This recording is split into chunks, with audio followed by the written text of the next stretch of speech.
अस्सलाम वालेकुम व्यूअर्स, हम स्टडी कर रहे हैं usages of tenses of verb के टॉपिक को। और इस वीडियो में हम डिस्कस करेंगे फ्यूचर कॉन्टिन्यूस टेंस के यूज़ को। वीडियो में आगे बढ़ने से पहले मेरी आपसे रिक्वेस्ट है कि यहाँ पे ये जो नोट्स दिए गए हैं इनको अच्छी तरह से समझ लें, पढ़ लें और उसके बाद लेक्चर की तरफ बढ़ें। ये जनरल नोट्स हैं तकरीबन तमाम टेंसेस के लिए, और फ्यूचर टेंस के लिए एक स्पेसिफिक नोट ये लिखा हुआ है ऊपर, पहले इसको भी देख लें।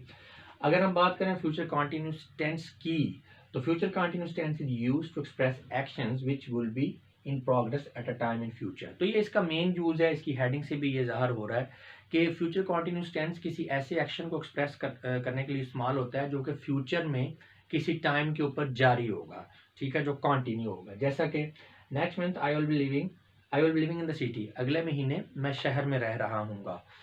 We will be taking dinner by this time, इस वक्त हम जो है वो खाना खा रहे होंगे।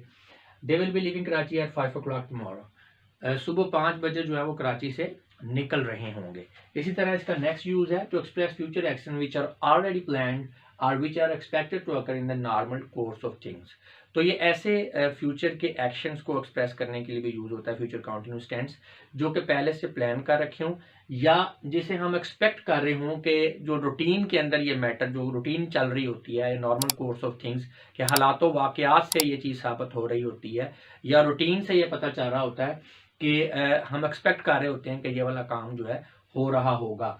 तो it will be raining here till evening, शाम तक जो है यहाँ पे बारिश हो रही होगी। अब ये कैसे पता चला? आपको नज़र आ रहा है, आपके पास जो है महकमा मौसमियात की पेशेनगोई मौजूद है, बादल आपको बहुत ज़्यादा नज़र आ रहे हैं और आपको नज़र आ रहा है कि शाम तक जो है ये बारिश नहीं रुकेगी, चलती रहेगी। The train will be coming soon, train आती ही होगी, इस तरह से भी इसको ट्रांसलेट कर सकते हैं, या इस तरह से भी कर रहे हैं कि ट्रेन जल्दी ही आ रही होगी, ठीक है।